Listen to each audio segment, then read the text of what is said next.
தமிழகம் எங்கும் Max Gold cash for your gold. Max Gold நீங்க தங்க மட்டும் இல்லைங்க, பிளாட்டினம், டைமண்ட், சில்வர், ரூபினி எதை வேணாலும் விற்கலாம். உங்களுக்கான பணம் ரொக்கமா கையிலயோ இல்லைன்னா பேங்க் அக்கௌண்ட்லயோ உடனடியாக செலுத்திடுவாங்க. மார்க்கெட் மதிப்பை விட 100 ரூபாய் ஒரு கிராமுக்கு உங்களுக்கு கூடுதலா கிடைக்கும். தமிழ்நாடு முழுக்க டோர் ஸ்டெப் சர்வீஸை இவங்க ப்ரொவைட் பண்றாங்க. உங்களுக்கு கோல்ட விற்கணும்னு அதுக்கு ஒரே ஒரு பெஸ்ட் பிளேஸ் மேக்ஸ் கோல்டு தான். கால் 04445454545.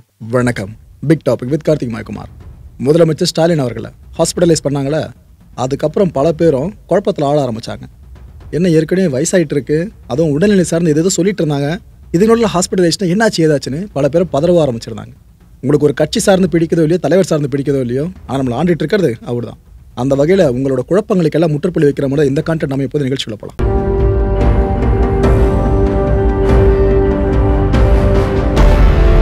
முதலமைச்சர் திரு ஸ்டாலின் அவர்கள் திடீரென்று உடல்நிலை சரியில்லாமல் மருத்துவமனையில் சேர்க்கப்பட்டு சிகிச்சை பெற்று வருகிறார். அவர் பூர்ண குணமடைய வேண்டும். 2026 சட்டப்பேரவை தேர்தல் எனக்கு தெரிஞ்சு தமிழக அரசியல் களத்திலே இப்பேற்பட்ட ஒரு போட்டியை நம்ம பார்த்துருக்க மாட்டோங்க. அப்பேற்பட்ட போட்டியை 2026 பார்க்க போகிறோம். ஏன்னா ஏற்கனவே இருக்கிற ஏடிஎம்கே டிஎம்கேன்ற 2 யானை கட்சிகள். இது பத்தாம யானையவே தன்னோட சின்னமாக வச்சிருக்க அந்த கொடி சார்ந்த அந்த கட்சி வர புதுசாக வந்தது. இது இல்லாமல் என்டிகே ஒரு பக்கம் இருக்காங்க. இதை தாண்டி பாமகல இப்போ இஷ்யூஸ் நிறைய ஓடிட்டு இருக்கு. இது எல்லாம் தாண்டி எப்படி ப்ரொபகண்டா பண்ண போறாங்க, எந்த அணியில் யார் இருக்க போறாங்க, அவ்வளோ பெரிய கேள்விகள் இந்த 2026 சட்டப்பேரவை தேர்தல் சார்ந்து நம்ம மனசுல ஏந்திருக்கும். இதில் பெரும்பாலான கட்சிகள் பார்த்தீங்கன்னா பரப்புரை அப்படின்றத எப்பவுமே தேர்தல் நெருக்கத்தில் ஆரம்பிப்பாங்களா, இந்த முறை அதெல்லாம் கிடையாதுங்க. இனிஷியேட் பண்ணிட்டாங்க ஆல்ரெடி.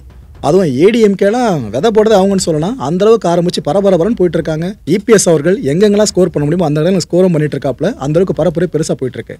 இன்னொரு பக்கம் திமுக சும்மா சொல்லக்கூடாதுங்க. அவங்க இந்த மக்களை வாக்காளர்களாக மாற்றுறது சார்ந்து அதுவே கட்சி உறுப்பினராக ஒரு ஜேர்னியை கொண்டு போன எப்படி இருக்கும், அந்த பேட்டர்ன் புரியுதா? இது போல விஷயத்தை ட்ரை பண்ணி இப்போ கோர்ட் வரைக்கும் அந்த விஷயம் போயிருக்கலாம், கண்டிப்பாக தெரிஞ்சிருக்கேன்னு நினைக்கிறேன். அதை விடுங்க. ஆனால் திமுகவும் வேலை இனிஷியேட் பண்ணிட்டாங்கன்னா பரப்புரை சார்ந்து இந்த சென்னை அண்ணா அறிவாலயத்தில் உடன்பிறப்பே வா அப்படின்ற தொகுதி வாரியான திமுக நிர்வாகிகளோடு தனித்தனியாக கலந்துரையாடுற ஒரு நிகழ்ச்சி. இந்த நிகழ்ச்சியில் கலந்துரையாடுற இடத்துல வேற யார் இருப்பா? முதலமைச்சர் மு க ஸ்டாலின் அவர்கள் தான் இருக்காங்க. இந்த ஈவெண்ட்டை முடிச்சாரா? இது ஒரு பக்கம் பேரலாக போயிட்டு இருக்கா. அதிமுகவோட முன்னாள் பெரிய முகம்னு சொல்லலாம் அன்வர் ராஜா அவர்கள். சிறுபான்மையின மக்கள் சார்ந்த அந்த ஓட்டு வங்கி இருக்குல்ல, இது அதிமுகக்கு அதிகமாக சேர்றதுல முக்கிய பங்காற்றினவங்கள இவர் பிரதானமான ஒருத்தர். அவர் திடுதிப்புன்னு திமுகவில் இணைஞ்சாருங்க. இந்த செய்தி வெளியாகிறதுக்கு முன்னாடியே இபிஎஸ் அவர்கள் அறிக்கையை விட்டாங்க. கட்சியோட அடிப்படை உறுப்பினராக கூட இனிமேல் அன்வர் ராஜா தொடர முடியாதுன்னு அவர் அறிக்கை வெளியிட்டாரு. அந்த அறிக்கை வெளியான பிற்பாடு தான் இந்த நியூஸ் பிரேக் ஆச்சு. ஸோ அவங்க முதல்ல எல்லாமே தெரிஞ்சிருக்கு. பேசி பார்த்துருப்பாங்க, வேலைக்காக இருக்காது. அதுக்கப்புறம் தூக்கரம்பா சொல்லியிருப்பாங்க, இவர் இங்கே போய் சேர்ந்துருப்பாரு. இந்த நிகழ்ச்சி இருக்குல்ல, இவர் அன்வர் ராஜா அவர்கள் திமுக இணைகிற நிகழ்ச்சி. இந்த நிகழ்ச்சியும் மு க ஸ்டாலின் அவர்கள் தலைமையில் தான் நடந்துச்சு. ஆக்சுவலாக ஒரு பப்ளிக் அப்பியரன்ஸ் கொடுத்த ஒரு கடைசி ஈவெண்ட்னு பார்த்தீங்கன்னா இந்த ஈவெண்ட் தான். இந்த ஈவெண்ட் நடந்துட்டு இருந்தால் அதே நேரம் அதிமுக ஒரு ஆவேச அறிக்கையில் விட்டுருந்தாங்க. அதுவும் பார்த்துருப்பீங்க. சரி, ஓகே. அந்த அரசியல் செய்தி தான் தொடர்ந்து சேட்டலைட் நியூஸில் பார்த்துட்டு இருக்கீங்களா, அதை விடுங்க. நேற்றுக்கு என்ன இருக்கு, அவர் கடந்த இந்த பப்ளிக் அப்பியரன்ஸ் கொடுத்து முடிச்சாரா? இதுக்கப்புறம் வழக்கமாக நடைப்பயிற்சி மேற்கொள்வார் முதல்வர். அது போல் நடைப்பயிற்சிக்கு போயிருக்காருங்க.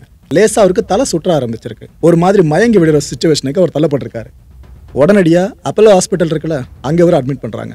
பெருந்தலைகள் சார்ந்து பெருசாக போகிற ஹாஸ்பிட்டலில் தானே. சமூக வலைதளங்களில் இது சார்ந்த விஷயம் வேற மாதிரி பேசப்பட்டுருச்சு. திமுக கட்சியினர் இருப்பாங்களே, அவங்களுக்கு தெரியும் என்ன நடந்துட்டுருக்குன்னு. ஆனால் சாமானிய மக்கள் இருப்பாங்களே, அவங்க சில பெரிய பெரிய இன்ஃப்ளூயன்சர் போகிற பதிவுகளை அப்படியே நம்புவாங்களே, அது லிட்டராக நம்ப ஆரம்பிச்சிட்டாங்க.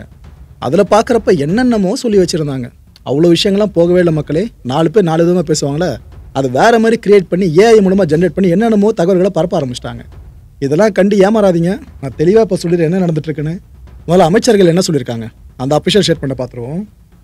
முதல்வர் நலமோடு தான் இருக்கிறதா தெளிவாக சொல்லிட்டாங்க. கவலைப்படுற அளவுக்கு ஒன்றும் இல்லைன்ட்டாங்க. அந்த பதிவுகள் சொன்ன பார்த்தீங்களா, அதெல்லாம் இதைத்தான் முகாந்திரமாக கொண்டு பரப்பப்பட்டு இருந்துச்சு. ஏதோ ரொம்ப சீரியஸ் இஷ்யூ அதுன்ற மாதிரி பல பேர் கலைப்பு விட்டுருந்தாங்க. அதெல்லாம் இல்லைன்றாங்க அமைச்சர்கள். தொடர்ச்சியான பணிகளால் தான் அவருக்கு இந்த சோர்வு ஏற்பட்டிருக்கு. இதனால தான் அவருக்கு தலை சுற்றல் ஏற்பட்டிருக்கு. மருத்துவமனையில் இருந்தபடியே முக்கியமான அரசு பணிகளை அவர் கவனிப்பார் அப்படின்னு அமைச்சர்கள் முன்னாடியே சொல்லிட்டாங்க அவர் அட்மிட் ஆன உடனே. இதுக்கப்புறம் சிஎம் அவர்கள் இப்போ ஒரு ஸ்டேட்மெண்ட் கொடுத்துருக்காரு. அது என்ன தெரியுமா? அமைச்சர்கள் சொல்கிற இந்த விஷயம் தான்.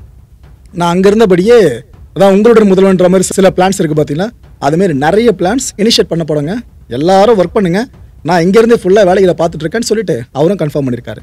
ஸோ அமைச்சர்கள் முன்னாடி சொன்ன விஷயம் இப்போ ஊர்ஜிதமாயிடுச்சா? Okay, right. மன்னார்குடி பரப்புரையில் இபிஎஸ் அவர்கள் ஃபுல்லாக அந்த வாக்கு வங்கி சார்ந்த நிரப்ப என்னென்ன பேச முடியுமோ ஃபுல்லாக பேசிக்கிட்டு இருந்தாங்க. அந்த டைமில் அரசியல் நாகரிகம் கருதி சில விஷயங்களை சொன்னது பல பேர் மனசை டச் பண்ணிடுச்சுன்னு சொல்லலாம். முதலமைச்சர் பூரண நலம் பெறணும் அப்படின்னு அவர் வேண்டதா சொல்லியிருக்காருங்க. இதுதான் அரசியல் நாகரிகம், அரசியல் முதிர்ச்சின்னு சொல்லலாம். அவர் வீடு திரும்புவாருங்க அப்படின்ற நம்பிக்கை எனக்கு இருக்குன்னு அவர் சொல்லியிருக்காருங்க. எதிர்க்கட்சி தலைவர், அவருக்கு அந்த நம்பிக்கை இருக்குது, நமக்கும் இருக்கணும்ல. ஏன்னா இது தெரியாமல் பல பேர் பதிவுகள்ன்ற பேரில் மக்களை பயன்படுத்திட்டு இருக்காங்களே, அது தேவையில்லைன்ற அவ்வளோதான். பிரதமர் மோடி அவர்கள், ராகுல் காந்தி அவர்கள், ரஜினிகாந்த் அவர்கள், கமல்ஹாசன் அவர்கள்னு இன்னும் பெரிய பெரிய தலைகள்லாம் இவருக்கு ஃபோன் பண்ணி நலம் விசாரிச்சுட்டு இருக்காங்க. பிரதமர் மோடி அவர்கள் நலம் விசாரிக்கிற அந்த விஷயம் இருக்குல்ல, அப்போ இவர் சைடும் தெளிவாக சொல்லிட்டாங்க, ஒன்றும் இல்லைங்க, ஜஸ்ட் இது போல் லைட்டாக தலை சுற்றிச்சு அட்மிட் ஆகிருக்கேன், வேறு எதுவும் இல்லை, இந்த ஜென்ரல் செக்அப் மாதிரி தான் நடந்துட்டு இருக்குன்னு இவர் சைடில் கன்ஃபார்ம் பண்ணி சொல்லியிருக்காங்க. அவரும் வழக்கம் போல் இந்த பிரார்த்தனை செய்வாங்க பார்த்தீங்களா, பூரணமாக குணமடைய வேண்டி, அது சார்ந்த மோடி அவர்கள் பிரார்த்திப்பதாகவும் சொல்லிட்டாங்க. இதே மாதிரி தான் பல பேரும் இவர் நோக்கின ஃபோன் கால்ஸை அடுக்கிக்கிட்டே இருக்காங்க. ஏன்னா சீஃப் மினிஸ்டர் ஆச்சுங்க, சும்மாவா? அவரும் நானும் அப்படின்ற ஒரு நூல் வெளியீட்டு விழா. இந்த நூலை எழுதுனது வேற யாரும் இல்லை, சிஎம் அவர்களோட மனைவியான துர்கா ஸ்டாலின் அவர்கள் தான். இது சார்ந்த ஒரு ஈவெண்ட் ஒன்று நடந்துச்சுங்க. இந்த ஈவெண்ட்டில் துர்கா ஸ்டாலின் அவர்கள் உணர்ச்சி வசப்பட்டு பல விஷயங்களை பேசினாங்க. ஏன்னா இந்த ஈவெண்ட்டு கண்டிப்பாக அவர் வந்திருக்கணும் சிஎம் அவர்கள், ஆனால் வர முடியாத சுச்சுவேஷனில் ஹாஸ்பிட்டலைஸ்ட் ஆகிருக்காரு. என்னென்ன சொன்னாங்க அவங்கன்னு பார்த்தீங்கன்னா, ஹாஸ்பிட்டலில் இருந்துக்கிட்டு சிஎம் இந்த ஈவெண்ட்டை நேரலையில் பார்த்துக்கிட்டு இருக்காராம். இதை இவங்க கன்ஃபார்ம் பண்ணி சொன்னாங்க. அவரோட மனசு முழுக்க இங்கே தான் இருக்குன்னு சொன்னாங்க. நீ எழுது துர்கா அப்படின்னு சொல்லி என்னை உற்சாகப்படுத்தினது முதலமைச்சர் அவர்கள் தான். என்னோட கணவருக்கு எவ்வளோ நன்றி சொன்னாலும் போதாது அப்படின்ட்டு அவங்க ஒரு மாதிரி எமோட்டாகி பேசினாங்க. அந்த ஈவெண்ட்டில் பல மினிஸ்டர்ஸ் இருந்தாங்க, அவங்க முகங்களும் வாடி இருந்ததை அங்கே லிட்டலாக பார்க்க முடிஞ்சது. ஆனால் எது எப்படியோ அந்த ஈவெண்ட் வெற்றிகரமாக நடந்து முடிஞ்சிருச்சு. உதயநிதி அவர்கள், தமிழகத்தின் துணை முதலமைச்சர், இவர் என்ன சொல்கிறாருன்னா, முதல்வர் நல்லதாக இருக்காருன்னு இவரும் அழுத்தம் திருத்தமாக சொல்லிட்டாரு. கட்சி பணிகளால் தான் கொஞ்சம் அவருக்கு அசௌகரியம் ஏற்பட்டிருந்துச்சு, குணம் அடைஞ்சு விரைவிலேயே வீடு திரும்புவாருங்க, யாரும் ஒரி பண்ண வேண்டாம் அப்படின்னு கேட்டிருக்காரு. உடல்நிலையை பற்றி மருத்துவமனை அறிக்கையை கொடுக்கணும்னு சொல்கிறாங்க. இதைத்தான் நானும் சொல்கிறேன். போகிற வரவன் சொல்கிறதா நம்பிட்டு இருக்காதீங்க மக்களே.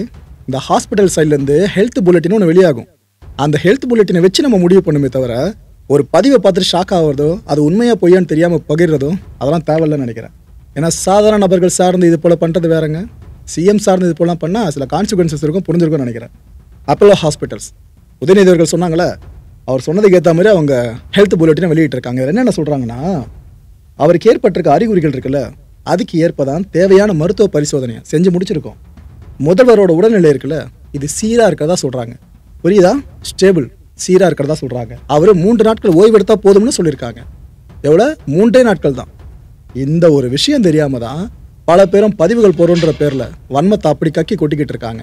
நான் முதல்ல சொல்கிற மாதிரி தான், ஒரு கட்சியை பிடிக்கிறதோ இல்லையோ, ஒரு தலைவரை பிடிக்கிறதோ இல்லையோ, ஆனால் நமக்குன்னு ரெப்ரசன்ட் பண்ணுற ஒருத்தவங்களாம் இருந்தாங்கன்னா அவங்க சார்ந்து நம்ம நின்று தான் ஆகணும். அது இப்பேற்பட்ட நேரத்தில் இது போலாம் வசைப்பாட்டதெல்லாம் ஏற்றுக்க முடியாத விஷயம். இன்னைக்கு காலையில் தான் முதலமைச்சர் ஸ்டாலின் அவர்கள் அந்த ஏற்கனவே அட்மிட் ஆன அப்போலோ ஹாஸ்பிட்டல் இருக்குல்ல, அங்கேருந்து கிளம்பி இன்னொரு அப்போலோ இருக்குது பாருங்க நியர்பையில், அந்த அப்போலோவில் அட்மிட் ஆயிருக்காங்க.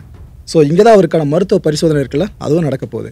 3 நாட்கள் சொன்னாங்க, ஒரு நாள் தாண்டி இருக்கு. ஸோ இன்னும் 2 நாட்கள் அவர் ஓய்வு எடுத்தால் போதும் மக்களே. ஆனால் உள்ளுக்குள்ளேருந்தே நான் தொடர்ந்து பணி செய்வேன்னு சொல்லியிருக்காருல, அதையும் மக்கள் மனசில் தெளிவாக வச்சுக்கணும். 2026 இந்த தேர்தல் மும்முனை போட்டியாக இருப்பதற்கான வாய்ப்புகள் ரொம்ப பிரகாசமாக இருக்குது. ஒரு பக்கம் டிஎம்கே அலையன்ஸு, இன்னொரு பக்கம் ஏடிஎம்கே அலையன்ஸு. இது பத்தாதுன்னு இபிஎஸ் அவர்கள் திரும்ப திரும்ப திரும்ப அழைப்பு விடுத்துக்கிட்டே இருக்கார், ஓப்பனாக அழைக்கிறார். நாம் தமிழர் கட்சியும் அழைச்சிக்கிட்டு இருக்காரு, கூட்டணிக்கு தாவேக்காவையும் அழைச்சிக்கிட்டு இருக்காரு. அவர் அழைக்கிறதா அந்த ஒரு விஷயம் வெளியே வந்துச்சுல, அடுத்த சில மணி நேரங்கள்லேயே இந்த 2 பேருமே அனௌன்ஸ் பண்ணிட்டாங்க, இல்லைங்க நாங்கள் மறுத்துட்டோம் அப்படின்ட்டு. ஆரம்பத்தில் மறுத்தாங்களே, அதே மறுப்பு தான் இப்போ சொல்லிக்கிட்டு இருக்காங்க. ஸோ பாருங்க, கூட்டணி இவங்க 2 பேரும் எந்த பார்ட்டி கூட போலன்றது இப்போ உறுதியாக இருக்குது. ஆனால் எலெக்ஷன் நெருக்கத்தில் என்ன ஆகுமோ, இந்த 2 பேரும் தனித்தனியாக நிற்கிறாங்கன்ற பட்சத்தில் 4 முனை போட்டியாக இது மாறும். ஸோ இதனால தான் சொன்ன 2026 தேர்தல் நாம் எதிர்பார்க்காத ட்விஸ்ட் அண்ட் டர்ன்ஸோடு பெருசாக அரங்கேற போகுது அப்படின்னு.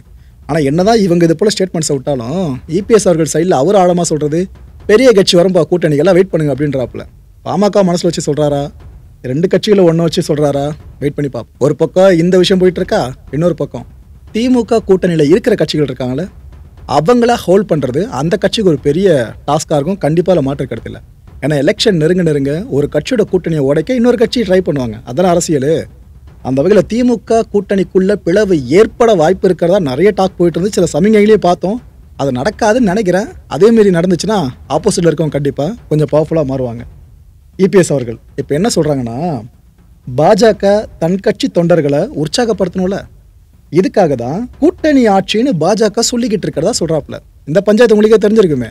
சரி, நாளை பின்ன அதிமுக ஆட்சி அமைக்குது அப்படின்னா அதிகாரத்தில் பாஜகவுக்கு பங்கு இருக்குமா இல்லையா? பாஜகவை சேர்ந்தவங்க சிஎம்க்கு நிகராக ஒரு பதவியில அவருக்கு அடுத்த பதவியில் இருப்பாங்களா இல்லையா? அந்த ஒரு டிஸ்கஷன் இப்போ ஆரம்பிச்சாங்க பாத்தீங்களா? இதை வச்சு அமித்ஷா அவர்கள் சொல்றப்ப என்ன சொன்னாரு? தமிழகத்தில் பாஜக கூட்டணி ஆட்சி அமைக்கும், இதுக்கும் தமிழகத்தில் பாஜக கூட்டணி ஆட்சி அமைக்கும், இதுக்கும் எவ்வளவு பெரிய வித்தியாசம் இருக்கு தெரியுதா? இதை தாங்க ஒரு பிரஸ் மீட்ல சொன்னாரு. அப்ப பத்தி எரிய ஆரம்பிச்சது. என்னங்க, அப்பனா ஏடிஎம்கே ஆடுறது தமிழ்நாட்டை பாஜக ஆடுறது சமமா மாறிடுமோ அப்படிலாம் பேச ஆரம்பிச்சாங்க.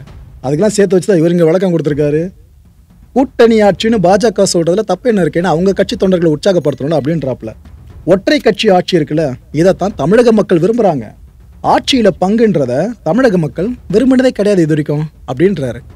வரலாறு தெளிவா தெரிஞ்சு பேசுறாருல. Okay, right.